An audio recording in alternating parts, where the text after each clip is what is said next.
आज की बुक है बच्चों की प्रतिभा कैसे उभारें, improve your children talent to the full का तीसरा पार्ट। हीनता अपने को दूसरों से श्रेष्ठ, बुद्धिमान, बड़ा, प्रगतिशील सोच वाला मानना, समझना, प्रदर्शित करना एक मनोवैज्ञानिक कमजोरी है। इसी कमजोरी के कारण बच्चा भी अपने आप को दूसरों से श्रेष्ठ समझता है।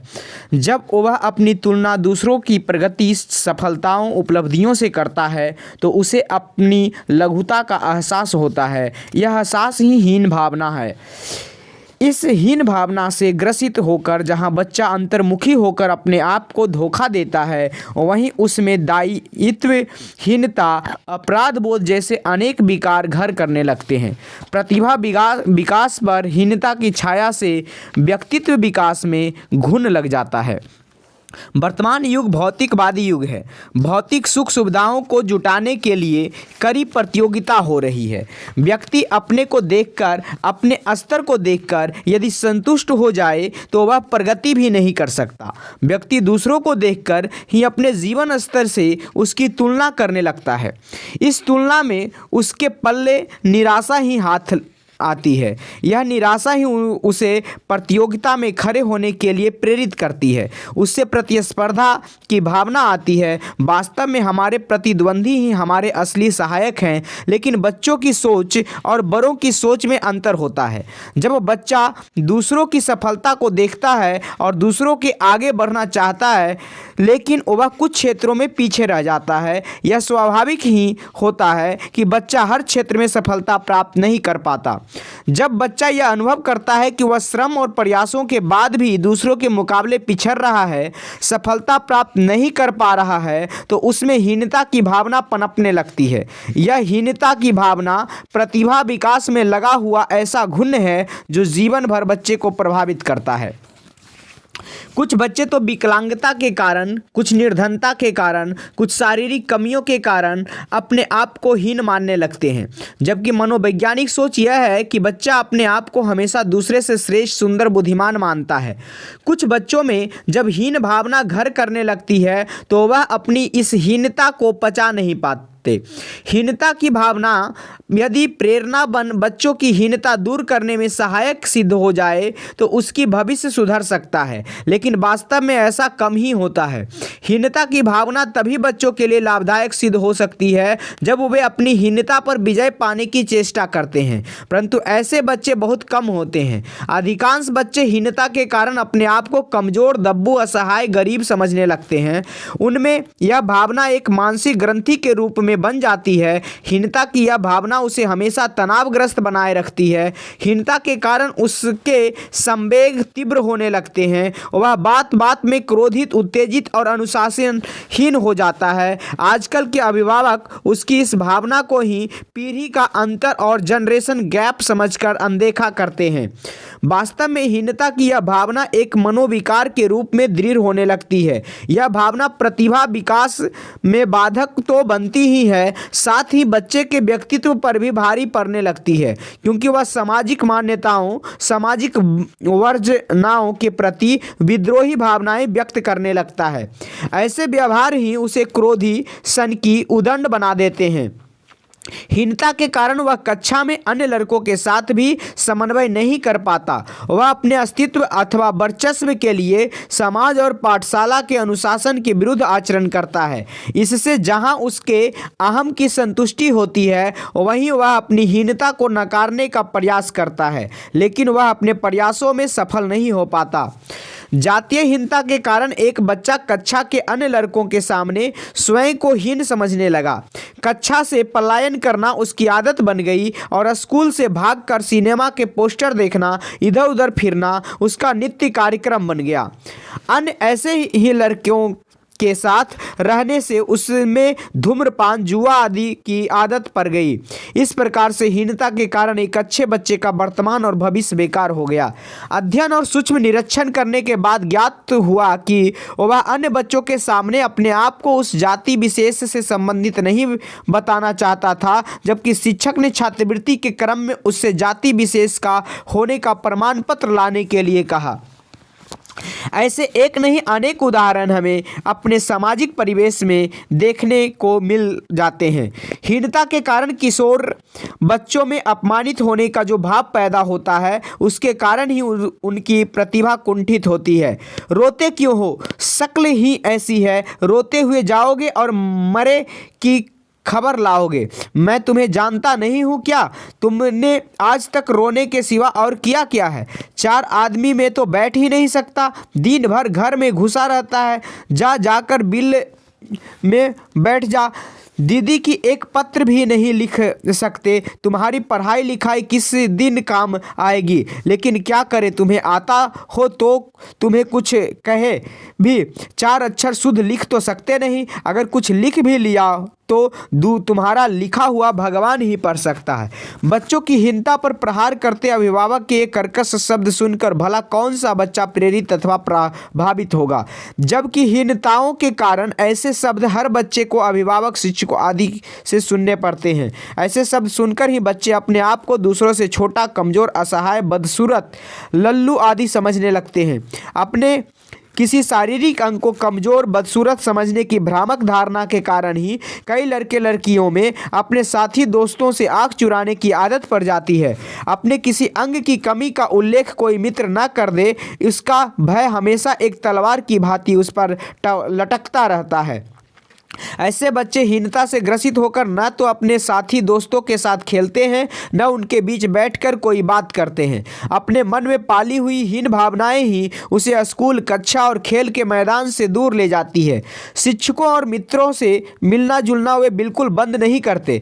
अपने ही काले रंग, मोटे नाक और छोटे बालों, टूटे दांतों, मोटे होठ के कारण मन ही मन कुंठित रहते हैं। दूसरों के नाक, बाल आदि देख देख कर जलते रहते हैं, जबकि वास्तव में सब वस्तुएं ईश्वर की दी हुई है और जिन पर हमारा कोई अधिकार नहीं है, उन्हें स्वीकारना ही बुद्धिमत्ता है। लेकिन हीन भावनाओं से ग्रसित बच्चे एकांत में रहना पसंद करते हैं। चुप रहना उनकी आदत बन जाती है। वे साथी मित्रों से भी दिल खोल कर नहीं मिलते। अकेलापन उन्हें अच्छा लगता है। हीन ग्रंथि से ग्रसित बच्चे अपने आप को कभी प्रसन्न, संतुष्ट अनुभव नहीं करते, जबकि वास्तव में उनके अंदर की प्रतिभा होती है और अवसर पाकर यह प्रतिभा उन्हें हीनता से मुक्त भी करती है। लेकिन प्रोत्साहन और प्रेरणा के अभाव में ऐसा हो नहीं पाता। शक्ल सूरत के लिए दुखी होना मूर्खता तो है ही, साथ ही अनुचित भी है। केवल शारीरिक सुंदरता ही तो सब कुछ नहीं होती। सुंदरता की कोई सीमा नहीं होती। फिर सुंदरता के पीछे इस प्रकार से हाथ धोकर पड़ जाने का क्या आशय है? मन की सुंदरता पाना तो आपके हाथ में है, इसलिए इस सुंदरता को प्राप्त करें जो प्रतिभा विकास के साथ अपने आप बढ़ जाती है। किशोर बच्चों को ही यही समझना चाहिए कि शारीरिक सुंदरता के न होने पर अथवा शरीर के किसी एक अंग के सुंदर न होने पर हीन भावना लाना उचित नहीं। इसीलिए ऐसे हीनता को छोड़कर मन की सुंदरता लाने के प्रयास करने चाहिए। आप अपने व्यक्तित्व को निखारें, समय का सर्वोत्तम सदुपयोग करें। हीनता के कारण बच्चों के प्रतिभा विकास बहुत विपरीत प्रभाव पड़ता है। वे अपने मन की बात दूसरों से नहीं कह पाते। मंच पर जाने से उन्हें पसीना आ जाता है। वे घर पर भी अपनी बात को बड़ों के सामने ठीक प्रकार से व्यक्त नहीं कर पाते। ऐसे बच्चे ही बड़े होकर जब कभी साक्षात्कार के लिए, इंटरव्यू के लिए जाते हैं तो वे अपनी बात ठीक प्रकार से नहीं कह पाते। किशोर लड़के लड़कियों से बात नहीं कर पाते और लड़कियां तो वैसे भी स्वभाव में शर्मीली होती है। उन्हें तो लड़कों से बात करने में ही पसीना आ जाता है। बात करते समय ये लड़के इतने घबरा जाते हैं कि पहले तो उनका मुंह सूखने लगता है, फिर हाथ पैर कांपने लगते हैं, दिल धड़कने लगता है। वे जो कहना चाहते हैं भूल जाते हैं। यदि आपके बच्चे में भी किसी प्रकार की कोई हीन भावना घर कर गई है या हीनता ग्रंथि बन गई है तो थोड़े प्रयास से यह हीनता की भावना समाप्त हो सकती है। सच तो यह है कि हीनता की भावना बच्चों में भ्रामक सोच के कारण आती है। आप अपने किशोर बच्चों में रुचि लें।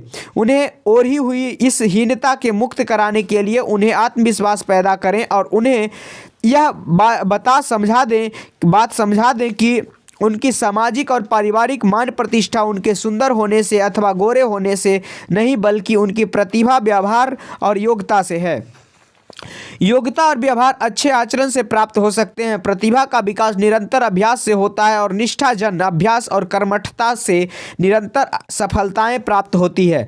लक्ष्य की प्राप्ति होती है। लक्ष्य प्राप्ति के लिए तन की सुंदरता आवश्यक नहीं, लता मंगेशकर की सुंदरता उसकी वाणी में है और इस प्रकार की समझ किशोरों की हीनता में मुक्त कराएगी और वे लक्ष्यों को प्राप्ति के लिए निरंतर प्रयत्नशील रहेंगे। इस प्रकार की सोच केवल अभिभावक से ही बच्चों में पैदा कर सकते हैं। अच्छा तो यह होगा कि किशोरों में प्रारंभ से ही आत्मविश्वास की भावनाएं जगाएं, उनमें हीन भावना आने ही न दें। उन्हें व्यावहारिक जीवन का प्रशिक्षण देने के लिए छोटी छोटी बातें, शिष्टाचार युक्त आचरण और व्यवहार, खाने खिलाने का सलीका, सफाई, स्वच्छता आदि के बारे में बताएं। उनमें निहित क्षमताओं को विकसित होने के अवसर दें।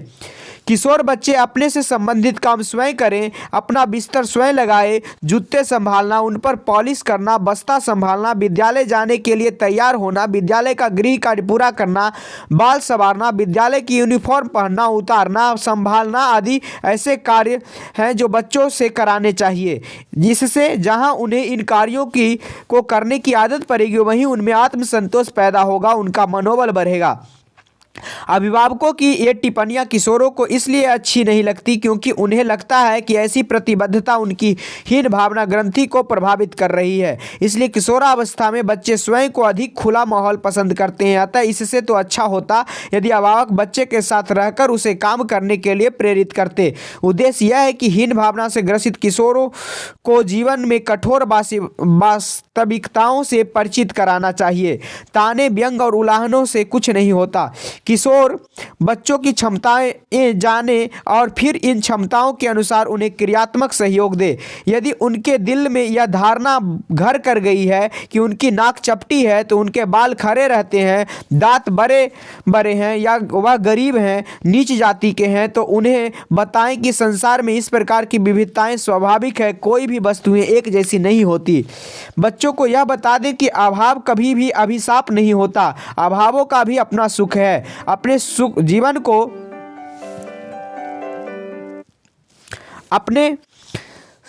को बच्चों को बताएं, अपने जीवन को सुखमय बनाने के लिए हमें संघर्ष करना चाहिए। पूत कपूत तो क्यों धन संचय और पूत सपूत तो क्यों धन संचय से यह भी आशय यही है कि बच्चों के लिए धन जुटाने की आवश्यकता नहीं है और जीवन में बच्चों को अपने पैरों पर स्वयं खड़े होने के लिए प्रेरित और प्रोत्साहित करें। आपके आसपास ऐसे बहुत सारे लोग होंगे जो गरीब हैं लेकिन मेहनत मजदूरी कर अपना जीवन सुखमय शांति से जी रहे हैं। ऐसे लोग भी होंगे जो कई तरह के अभावों के होते हुए भी कुशल होंगे और अपने बच्चों को ऐसे लोगों के उदाहरण दें। इस प्रकार के उदाहरण देखकर आपके बच्चों की हीनता की भावना समाप्त होने लगेगी। सच तो यह है कि हीनता एक भ्रामक सोच है जो प्रयत्नों और प्रयासों से समाप्त हो सकती है। लाड़ प्यार के वशीभूत होकर अपने बच्चों को मानसिक रूप से पंगु न बनाएं। बच्चा है, अभी नहीं समझेगा, जब सिर पर पड़ेगी तो समझ जाएगा। जो ऐसी सोच उचित नहीं है। सीखने सिखाने की सारी क्रियाएं आयु के अनुसार ही अच्छी लगती है। अभिभावक को चाहिए कि वे बच्चों के सामने भाग्यवाद को बातें न करें। अमुक आयु में आपके बच्चे के भाग्य में अमुक योग है जैसी निराधार बातें न कहें। हीनता से मुक्ति के लिए आवश्यक है कि बच्चे अवसर के अनुकूल आचरण करें और अपने काम को पूरी तत्परता के साथ करें। कर्तव्यों के प्रति अपनाई गई व्यावहारिक जागरूकता किशोरों को जहां हीन भावना से मुक्त रखेगी वहीं किशोर विषम परिस्थितियों में हाथ पर हाथ रखकर नहीं बैठेंगे। प्रत्येक असफलता के बाद नए प्रयास इस आशा के साथ करेंगे कि अब तो उन्हें सफलता अवश्य मिलेगी। इस तरह के प्रयास ही उन्हें आत्मविश्वास पैदा करेंगे और वे हीनता से मुक्त होंगे। उत्तम स्वास्थ्य। माँ का दूध। बच्चों को माँ का दूध बहुत जरूरी है, जबकि वर्तमान में कई महिलाएं इससे बचना चाहती है। वास्तव में बच्चे के स्वास्थ्य पर इसका प्रतिकूल प्रभाव तो पड़ता ही है, साथ ही उनमें कई बुरी आदतें भी आ जाती है। माँ का पर्याप्त दूध न मिलने से बच्चे को अंगूठा चूसने की आदत पड़ जाती है। ऊपरी दूध को पूर्ण आहार नहीं माना जा सकता है। ऊपरी दूध से बच्चों में कई प्रकार के रोग भी हो जाते हैं, उनका स्वास्थ्य बिगड़ जाता है और वे शारीरिक और मानसिक रूप से बीमार हो जाते हैं। माँ का दूध बच्चे के रोग प्रतिरोधक क्षमता को बढ़ाता है, इसलिए उसे इससे कभी वंचित नहीं करना चाहिए। कहा जाता है कि स्वस्थ शरीर के में ही स्वस्थ मस्तिष्क का निवास होता है। रोग निरोधक टीके, बच्चों को समय समय पर रोग निरोधक टीके लगवाने चाहिए। पोलियो की खुराक पिलानी चाहिए। यदि बच्चा को इस प्रकार के टीके आदि नहीं लगवाए जाते तो बच्चे रोगग्रस्त होकर मंदबुद्धि हो जाते हैं। पोलियो के विरुद्ध छेड़े गए राष्ट्रीय अभियान के अच्छे परिणाम आने लगे हैं और अब पोलियो रोग के कारण विकलांगता में बहुत कमी आई है। घर का वातावरण, बच्चा जिस घर में रहता है, जिनके साथ रहता है, उसका भी बच्चे के स्वास्थ्य पर प्रभाव पड़ता है। यदि माँ बाप धूम्रपान करते हैं, शराब पीते हैं तो बच्चे पर इसका अच्छा प्रभाव नहीं पड़ता। इसी प्रकार से अंधेरे, तंग गलियों और धूप न आने वाले मकानों में रहने वाले बच्चे भी मंद बुद्धि के हो जाते हैं। उन पर अपने माता पिता की आदतों का आतंक हमेशा बना रहता है। झुग्गी झोपड़ियों में रहने वाले, नदी तालाब पोखरों का पानी पीने वाले बच्चे अनेक प्रकार की बीमारियों से ग्रसित हो जाते हैं। गंदी आदतें, अंगूठा चूसना, बाल्यावस्था में माँ का दूध न मिलना अथवा अपर्याप्त रूप से मिलना, माँ का दूध जल्दी छोड़ देना अथवा छुड़ा देना, असुरक्षा की भावना, भय और आदि के कारण बच्चा अंगूठा चूसने लगता है। कई बच्चों को 10-12 वर्ष की अवस्था आ जाने के बाद भी मौका मिलते ही अंगूठा चूस लेते हैं। इस आदत को जबरदस्ती न छुड़ाएं, न ही उसे डराएं धमकाएं, उसे समझा बुझाकर ही इस आदत से मुक्ति कराए जा सकते हैं। धैर्य के साथ रात में सोते समय उसका अंगूठा मुंह से निकाल दें।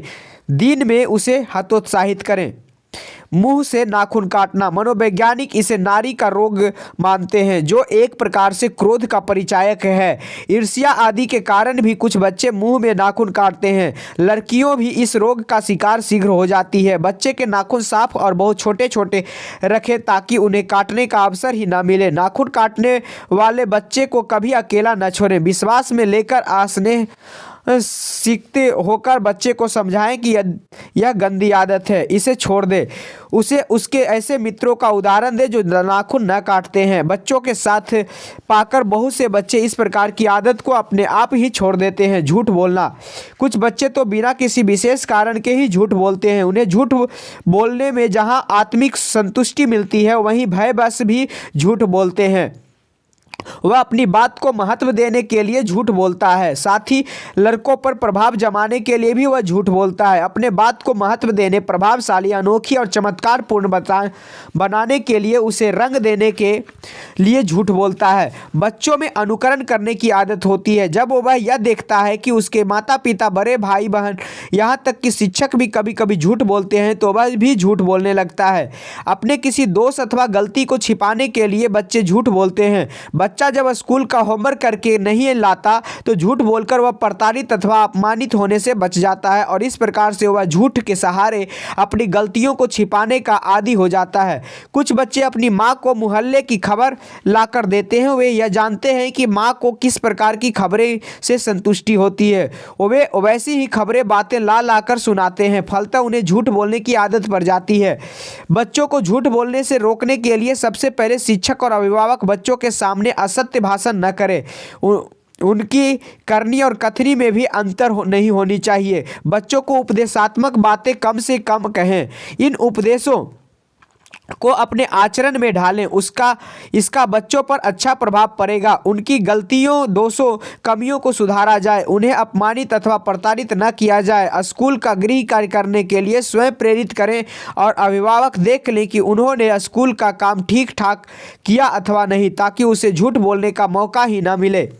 बच्चे की कल्पनाएं रंगीन होती है। वह अपने बात को बढ़ा चढ़ाकर कहना चाहता है। उसे अभिव्यक्ति के पर्याप्त अवसर दिए जाएं ताकि वह अपनी इस इच्छा की पूर्ति कर सके। अभिभावक उन कारणों का पता अपने स्तर पर लगाए कि बच्चा झूठ क्यों बोल रहा है। इस स्थिति को दूर करने में अभिभावक सहायक बने। अच्छी आदतें, गृह कार्य, होमवर्क करना।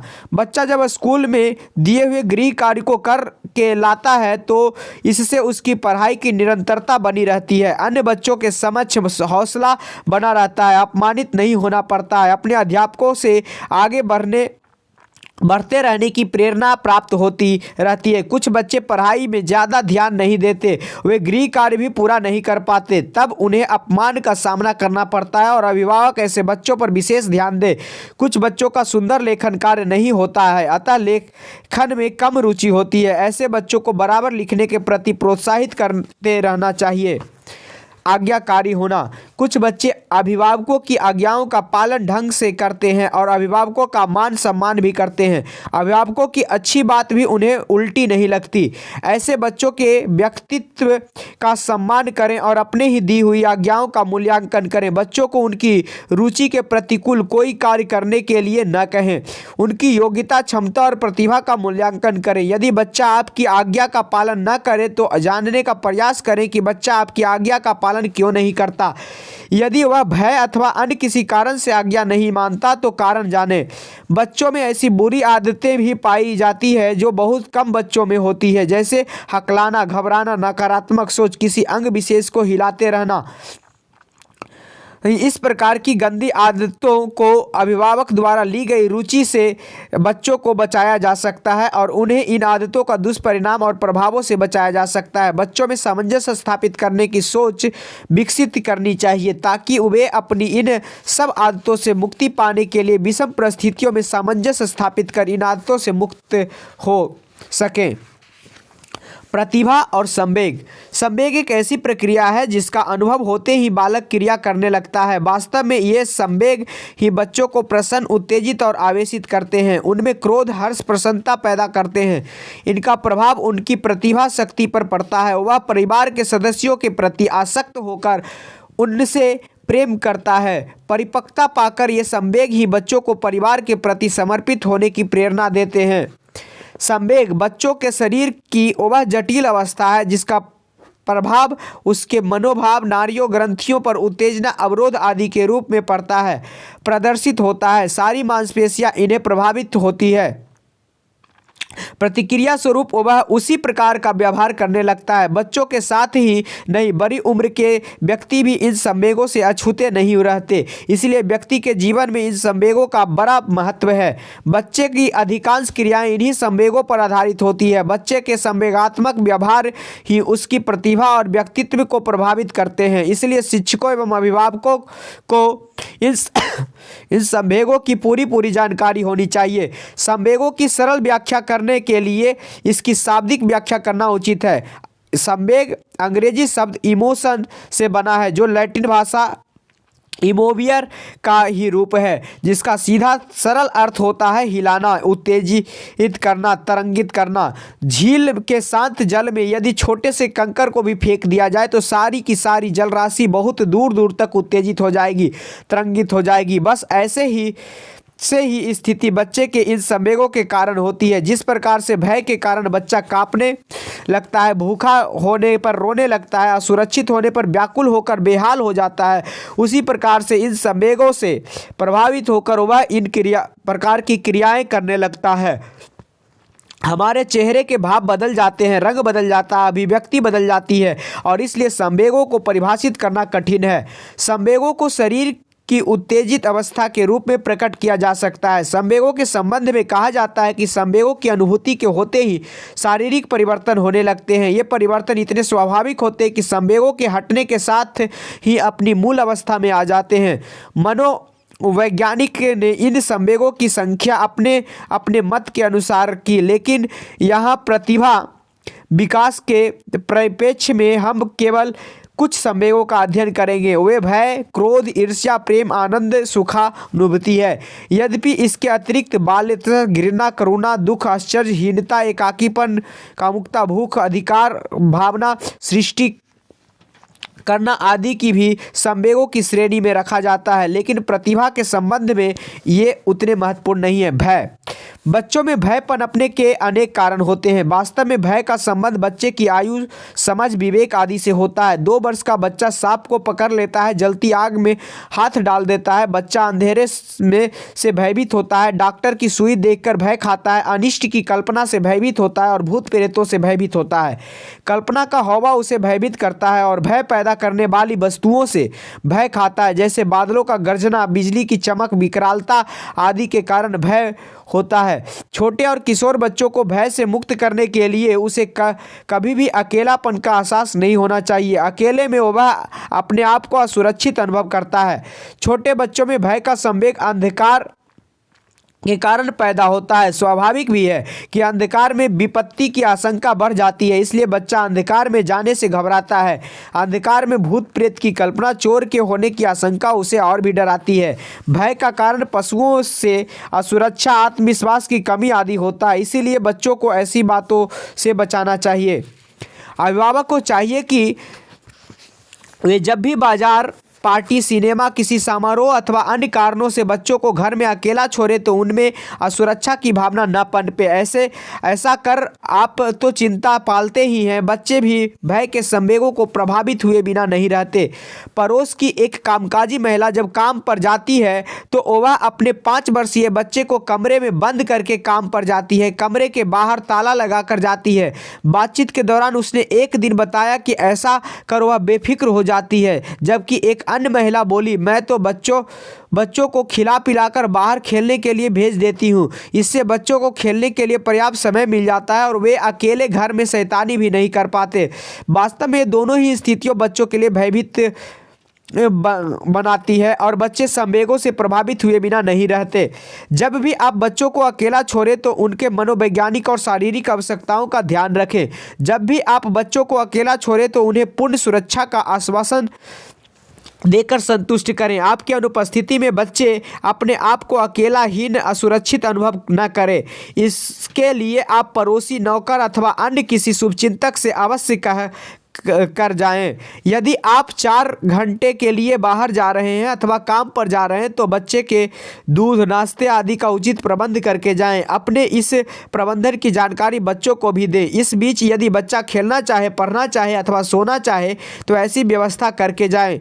बच्चों को कमरे में बंद करके बाहर से ताला लगाकर जाना उचित व्यवहार नहीं है। इससे जहां बच्चे अपने आप को कैदी अनुभव करते हैं वहीं उनमें हीनता और कुंठा पैदा होने लगता है।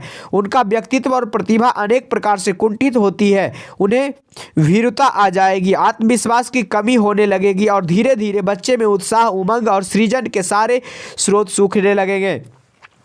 बच्चों में आत्मविश्वास जागृत करें ताकि वे कठिन और विषम परिस्थितियों में साहस के साथ परिस्थितियों का सामना कर सके, उनसे सम्मानजनक समझौता कर सके। जब भी आप बाहर जाएं तो बच्चों को समझा कर जाएं, उन्हें साथ क्यों नहीं ले जा रहे हैं अथवा रही हैं।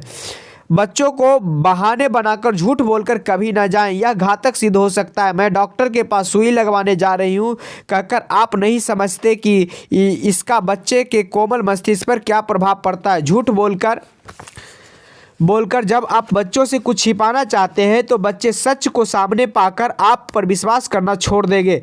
इस प्रकार उनमें अन्य मनोवैज्ञानिक दोष जैसे उद्दंडता, अनुशासनहीनता, झूठ बोलना आदि आ जाएगा।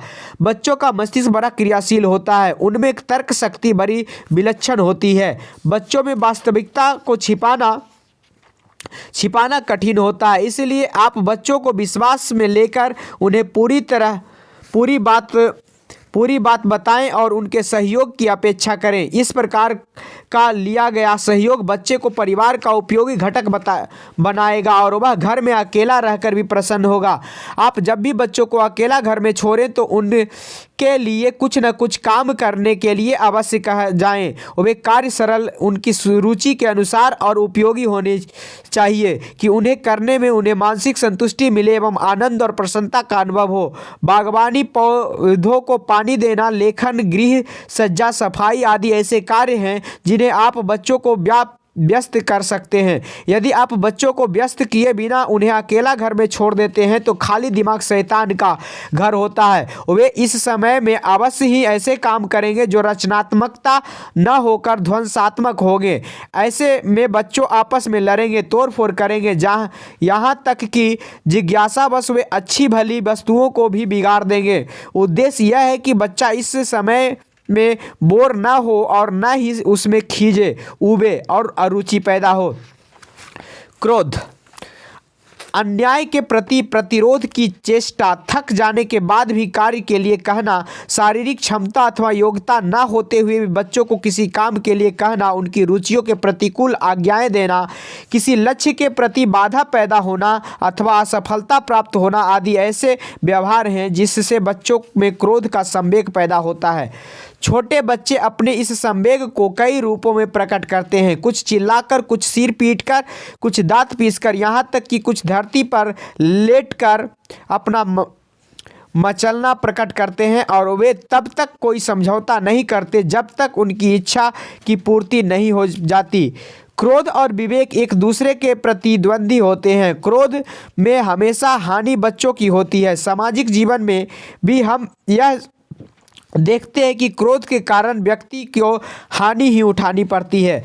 बच्चों का क्रोध अपने से छोटों पर प्रकट होता है, इसलिए बड़ा बच्चा छोटे बच्चे को मार देता है।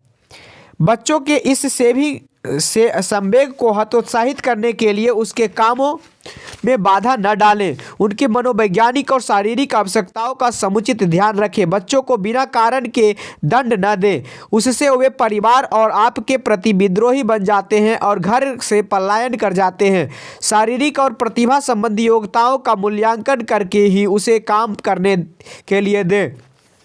उसकी इच्छा और भावना की उपेक्षा न करें, उसे व्यस्त रखें। बच्चे जब क्रोधित हो रहे हों तो उन परिस्थितियों को दूर कर दें जिससे बच्चा क्रोधित हो रहा है। उस स्थान से भी बच्चों को दूर कर दें, उसका ध्यान बांटने में सहयोगी बने। बच्चे को यह बात निश्चित तौर पर बता दें कि क्रोध का परिणाम हमेशा घातक होता है। अस्वस्थ, कमजोर और थके हुए भूखे प्यासे को क्रोध अधिक आता है, इसलिए बच्चों के साथ ऐसी परिस्थिति निर्मित न होने दें। यदि ऐसी परिस्थिति निर्मित हो गई है तो अपने प्रयासों से उसमें संतुलन स्थापित करें, उसमें खुश रहने, प्रसन्न रहने की सोच विकसित करें। बच्चा जब सामान्य अवस्था में हो तो उसे विश्वास में लेकर क्रोध के समय उसके लिए अनुचित व्यवहार अथवा हरकत की बात उससे अवश्य कहें, ताकि उसे अपने किए पर पश्चाताप हो और वह भविष्य में ऐसा व्यवहार न करने के लिए तौबा करे।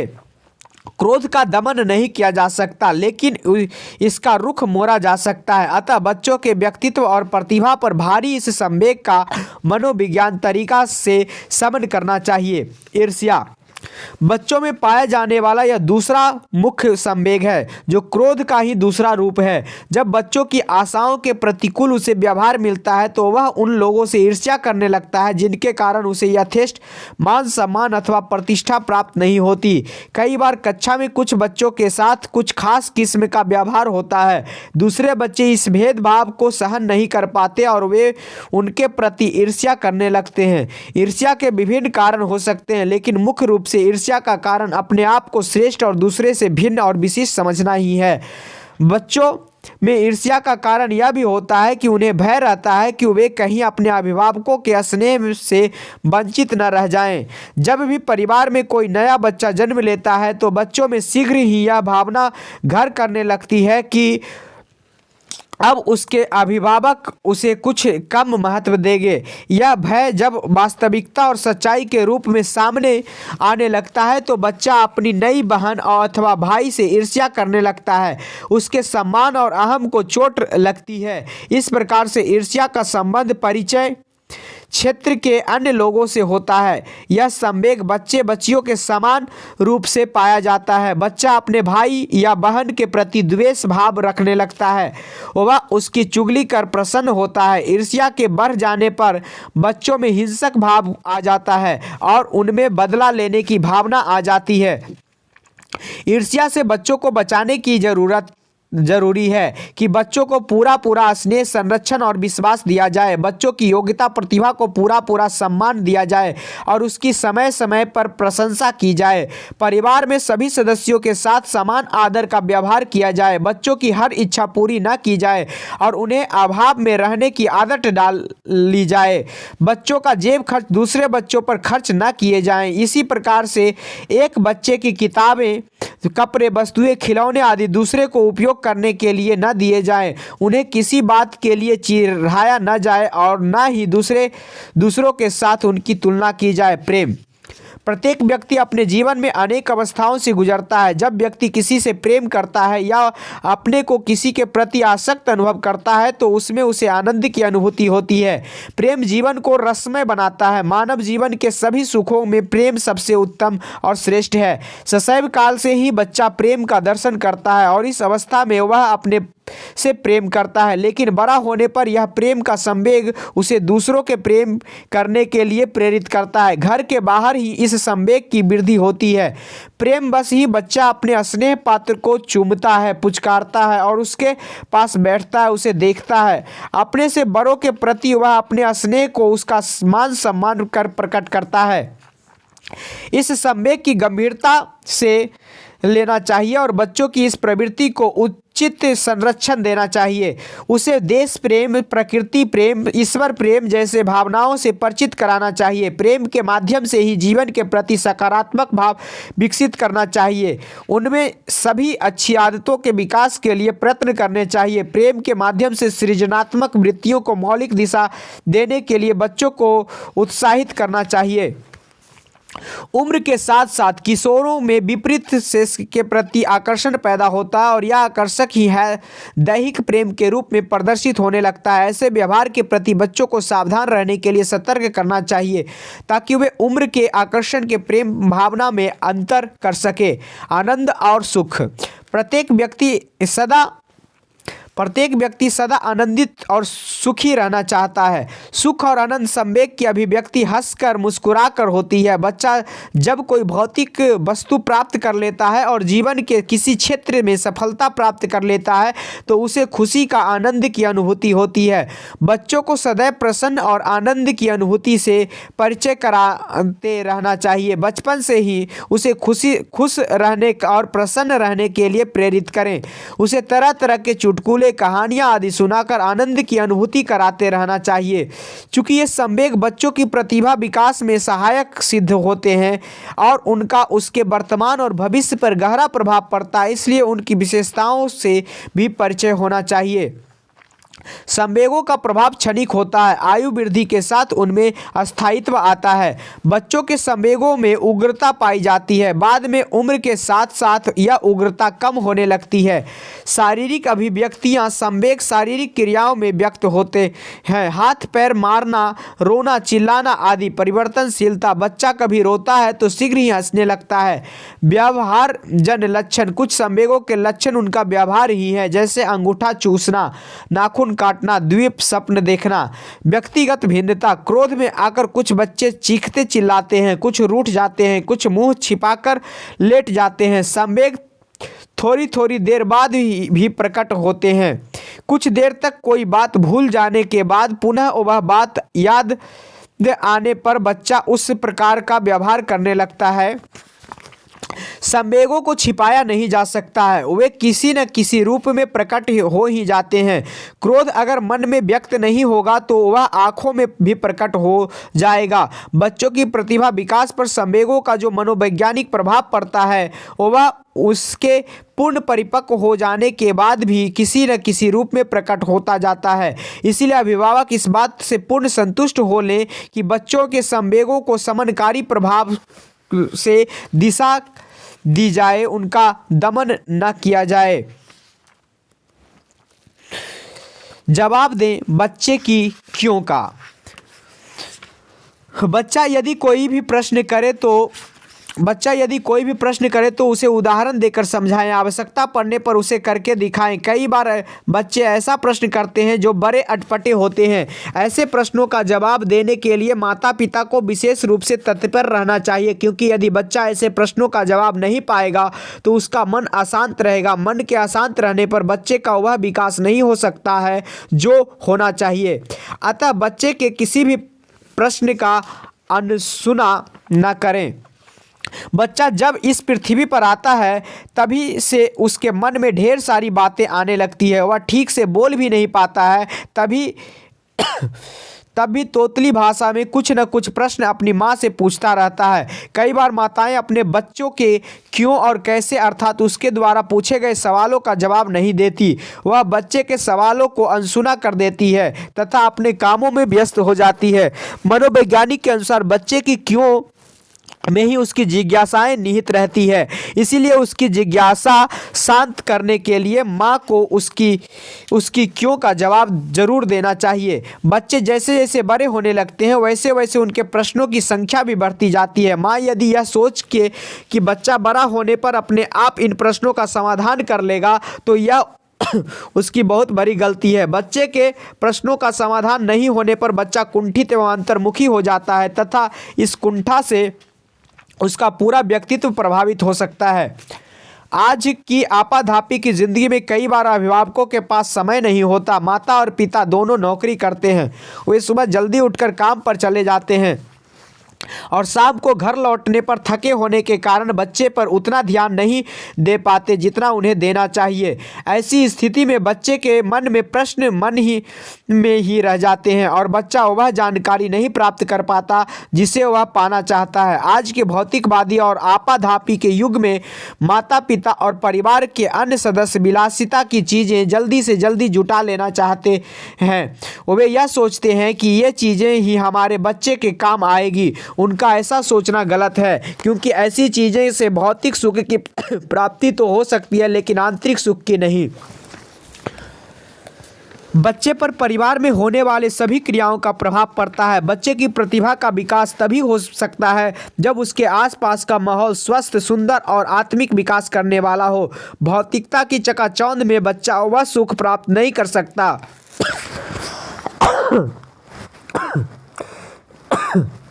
जिसकी